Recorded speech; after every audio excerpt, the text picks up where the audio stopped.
Welcome to Prompt Brand Innovation, a podcast about brand and innovation strategy in the age of ChatGPT.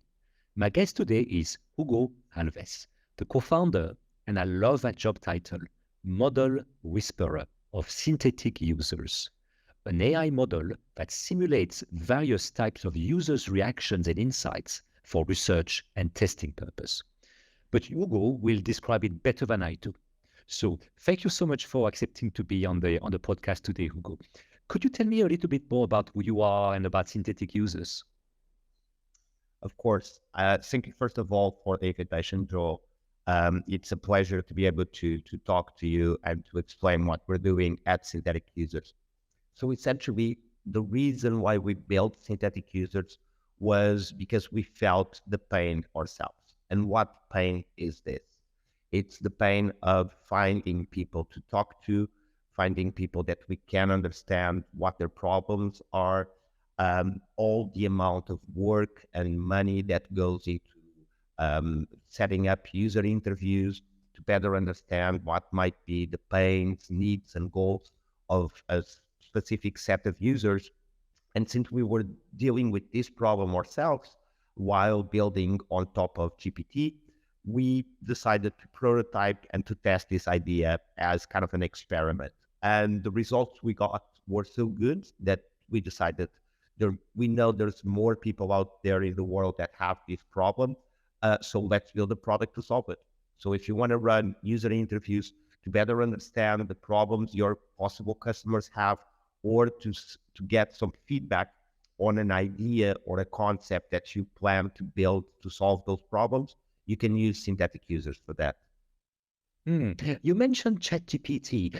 So I think some people understand a little bit about how it works, this kind of large language model built on all the data from the internet. Tell us more about your product. How does it work exactly? What's the universe of data you are using? So at this moment, we use a mix of some proprietary data regarding customer preferences and consumer purchases with one large language model, with two of them. We use both GPT 3.5 Turbo, which is an extremely fast large language model, but the reasoning capabilities of it are not the top that we can get right now in the market, because those are on GPT-4, which is what is used on ChatGPT. So we use those models with some enrichment with our own data sources. And also we use some other techniques like chain prompting to make sure that the interviews we deliver to our customers are top notch. And people do know that ChatGPT, the version that is the most used, basically is use data up to 2021. And how often is your model updated? So at this moment, our data sources are still also a little bit stable, in the sense that we don't do live updates every day. Every time there's new available data from the providers we work with, we update our sources. But I think it's August 2022, the last update that we did. For the kind of products we see people using our platform for, are not necessarily products that require live data or up to today data. So until now, we have not been too concerned about that. But one of the plans we have in the future is to allow our synthetic users to be enriched with live data. So querying real-time databases that are available, so they can react almost real time to any changes in market conditions. Oh, interesting. So that means, for example, a company could upload or integrate their own insights, their own database of insights into the model. That's essentially where we're going to. We don't allow that yet, but the ability to import or to connect to external sources of data that belong to your particular company is something that we want. I'll give you just a quick example. Imagine a company who already has a product in the market, and you have customer support, and you answer your customers' requests and complaints. If you want, you will be able to connect your customer support data from Zendesk, from Intercom, or any other solution you have, and use that to scaffold and enrich your synthetic users so they meet even better your customers. And so I think we understand a bit about the data, where it's coming from, and the possibility of integrating your own customer support data, user insight. I think is fantastic. But just in summary, in broad, plain English, how does the model actually create consumer profiles and simulate that from all of these data? Without sharing too much, because Yeah. that's almost like trade secrets on our side, the strategies that we use, but without going too specific, what we aim at, the way we look at GPT is almost like he's the best actor in the world. So we are really good at defining the character that you want him to play. He will then play that role in an amazing, credible, and accurate way. So it's almost like asking him to incorporate a specific demographic or a specific job to be done, and from there he's able to perform real time in front of you as if it was that persona. Fantastic. Thank you. Yes, I think we got an idea how it works. Appreciate you sharing as well a bit about the mechanics, what's happening in the kitchen. Uh, just out of curiosity, what motivated you to co-found such company, using artificial intelligence for user research, for example? Is there any particular experience? You mentioned about the frustration, about the cost and duration of research, but did you yourself had an experience or the insight that led you down this path? So for me to explain how this journey started, for me personally, I Mhm. need to go back 12 years ago. So I studied psychology, and then I worked at the psychology lab in my university for 6 years as the lab manager. And one of my tasks was to manage the participant pool. Essentially, a participant pool in this context means the group of people who are available to be part of research studies. This is more on the academic side. And while I had that job, one of my biggest challenges every year was to find enough participants for all the research studies that the researchers at my university wanted to run. So I was always coming across this challenge of there's not enough people to be part of the studies. And while I was working there, I wanted to build a product to solve exactly this. So this quest of mine of trying to find people who can provide their opinions, their thoughts, who can explain their emotions, goes way back. Since then, I ended up not building that product, and I moved into technology, and I discovered that the same issue appears in technology. So for companies to build products that solve real needs and real pains, they need to understand those needs and pains. And to do that, they need to talk to people. They need to go out and find whoever they want to build for, and interview them and talk to them to better understand it. And while working as a product manager, that is something that I always tried to do to build to improve the products I was working in. But I also knew how hard sometimes it is to find those people, particularly in the B2B space. It's quite hard sometimes to get a CMO to spend 1 hour with you for a 50 euro Amazon voucher. They're too busy, they're too well paid to do that. So I knew that the problem exists, and I kept going about it in every way that I could. And recently, while prototyping some products with Kwame, my co-founder, one of the things that we wanted was to help teams have a more planet-centric approach to business and to product building. And one idea that we had was to use large language models like ChatGPT to simulate the planet, essentially trying to bring the planet into the room so people could also know the impact that their products would have on communities, on the ecosystem, And it was this idea of simulating a planet as if it was a person that led us to create synthetic users, because we felt if it's possible to simulate the planet, why isn't it possible to simulate specific demographics and specific people? And we ran some tests and it worked amazingly. And that's how we ended up here. That's amazing. Thank you. Thank you for for sharing that. And you were talking about B2B. What type of customers actually are using your apps? Is it mostly, and I know it's at the very beginning of a journey, but do you find that you get more tractions with large enterprises or small businesses or individual, I don't know, UX researcher, a mix of both?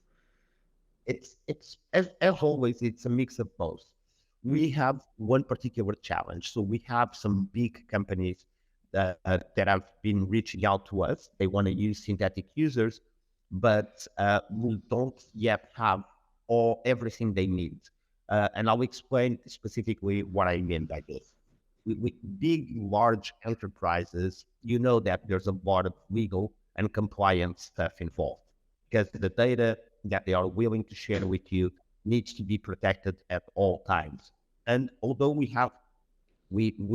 strive to have an amazing security and layer on our platform, there are certain kinds of compliance specific, like SOC 2 requirements, that we are not yet able to fulfill right now. Another thing is having our own model deployed on our own servers, which is not yet the case, although we use OpenAI's API in which they commit not to use your data. It's still an API call, so we don't control the full stack yet. So although they've been reaching out to us, we've been kind of keeping them just more waiting until we deploy our own models before they can try it full on as they wish. What is happening is that a lot of individual entrepreneurs and small teams have been using our app because particularly for small teams, sometimes it's hard to find their customers. They don't have enough budget to schedule user interviews. They don't have the skills sometimes to do them in an unbiased way.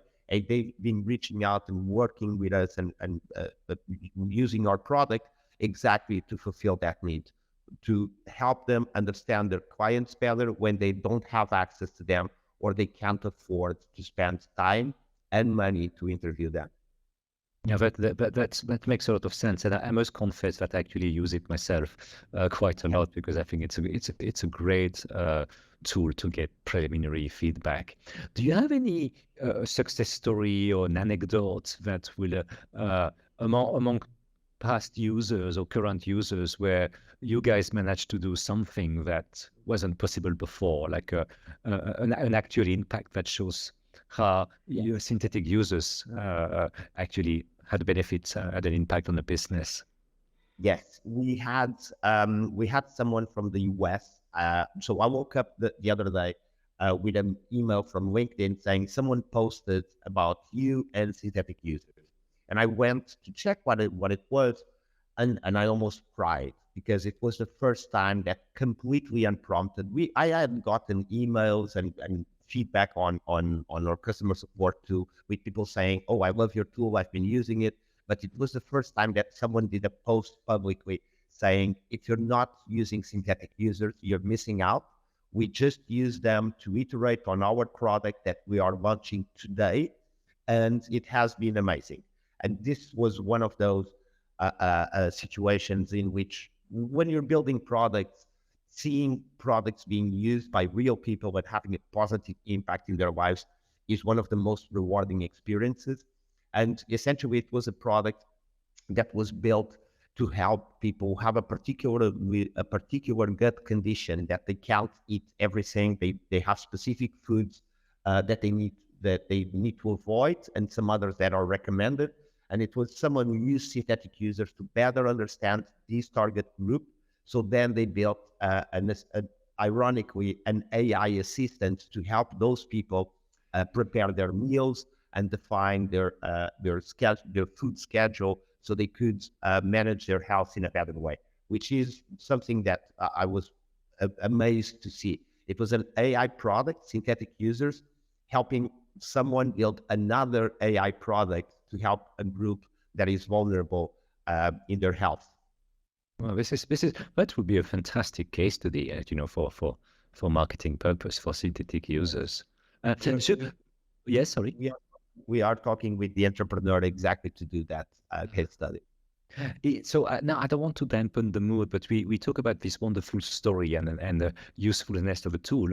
Are there any specific use case for which you will not recommend using synthetic users? Because you know from experience, maybe there will be a mismatch between expectations and actual delivery, or it's just not the tool is not built for that.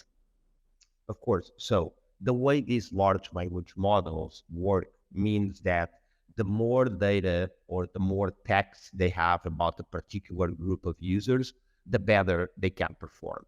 So if you go too niche on your user group, if you are talking about, let me think of an example. If you're talking about people who live in remote villages in Tanzania, it's probable that the model hasn't read enough text or enough output from people in that area, so it might not perform as well.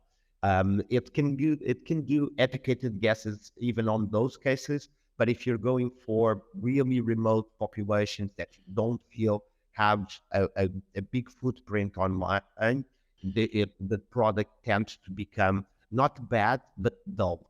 The answers that you get from the synthetic users are not something that challenges the way you're thinking about your product, which is one of our main goals, is to help you think deeper and have a stronger consideration of alternatives and challenges and concerns, and not necessarily just getting dull feedback that says, yes, your idea.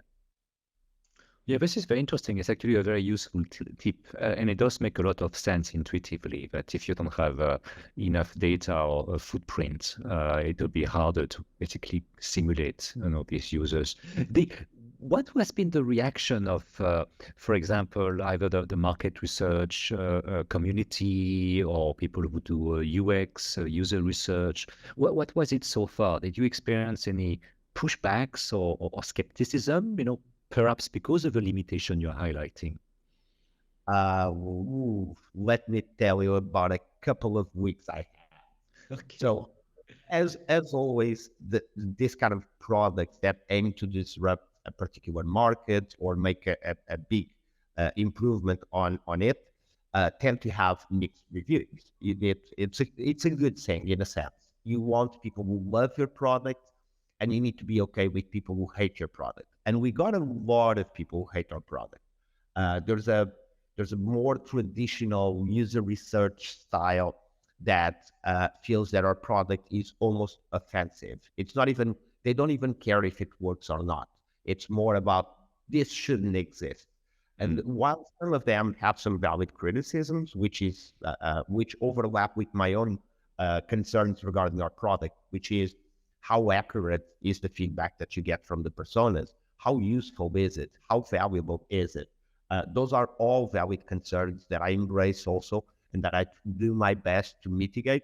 Some other concerns are less based in reality, are more of a moral reaction to the idea of talking to a machine learning model in the same way you would talk to users. In some other cases, particularly with people who are more adept at trying new technologies, have been amazing, because I've seen people post about us saying that I did some research last month about this particular set of users, and I spent a 10K and I spent 22 hours interviewing and synthesizing interviews. And this week I tried synthetic users and I got almost the same results in a matter of hours. And seeing this kind of feedback from people who are more adapted to technology kind of validates that the market exists and that there's people willing to try it and to use it. It's just that not everyone in a particular vertical or in a particular function will accept it in the same way. But this kind of happens with all new technology. Exactly. I think with every disruptive innovation, there is a significant amount of pushback because precisely it is disruptive. And I guess it's not dissimilar to, say, artists' reactions to Midjourney or DALL-E as well. some will have a visceral reaction to it, and they just don't want pretend that it doesn't exist. I think that's a good analogy. Mm. Some people feel more threatened by the technology, and some people are more interested in figuring out how to use it and how it can improve their workflow or their creative endeavors, while others are just concerned more about how can I stop it, which is Yeah. always hard to Yeah. achieve.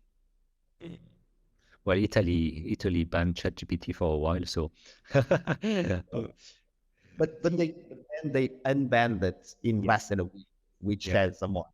Yes, exactly. There is hope. Uh, Talking about concerns and criticism, uh, one of them, which I think is at the top of mind, especially of large organizations or research agencies working on behalf of their clients, it's about data privacy and security. Uh, how do you address these concerns, whether current, so are people able to see what others are entering in terms of research, what are they looking for, or in the future when you will be integrating customers' data as well? How do you address the concerns about my data is going to be shared, it's not going to be handled responsively, for example?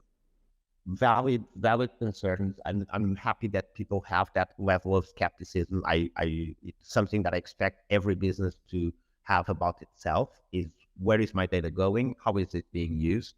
So 2 points, 2 important points here. One is more of where the product is today. We encrypt data both in flight and at rest, which means that not even I can now see what people are inputting on the app. If people are willing to share with us for feedback and to improve the product, right? But if not, there's no way for us to do that. Having said this, at this moment, we use an external API, GPT-4 and GPT 3.5 Turbo APIs from OpenAI, and to which every request that is done within our platform goes.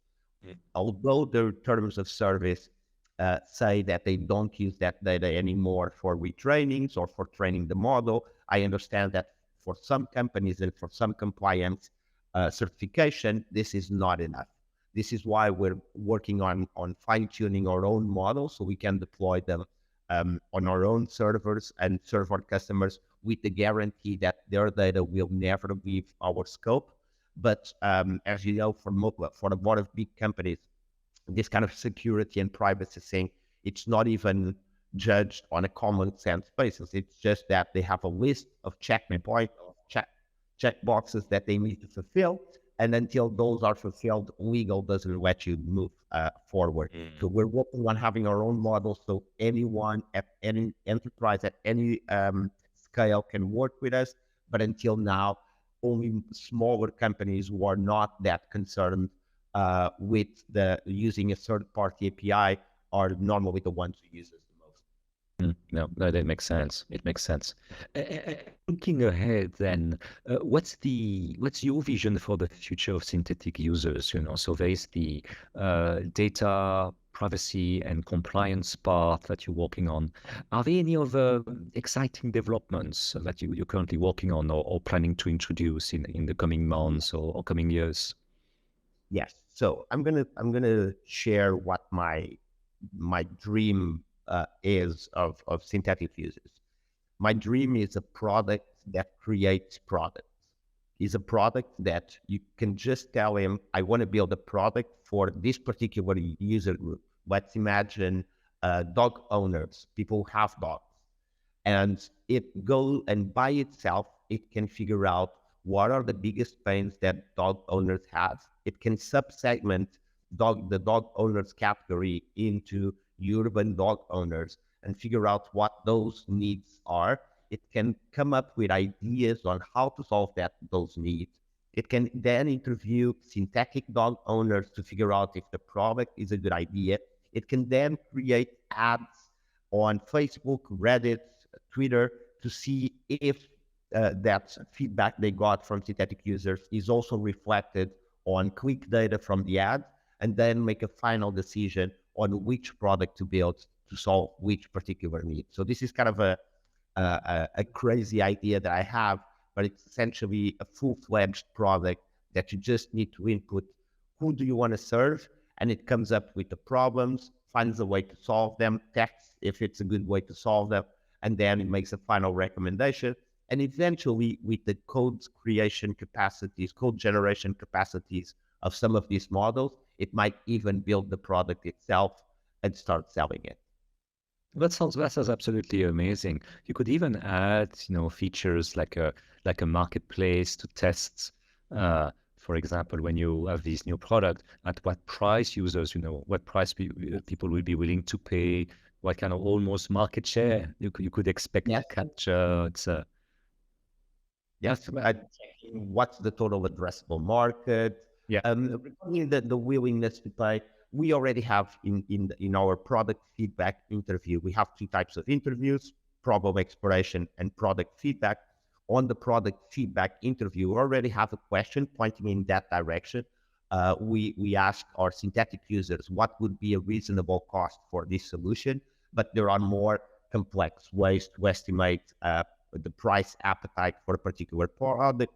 I don't recall the name, but it's one Vesterhoff survey that is even more precise than this, that we are also planning on implementing. But there's a huge amount of work still to be done, because the ideas that me and Kwame and the rest of the team have go way beyond what exists now in the product. We want to create something that is a lot more encompassing than what we have.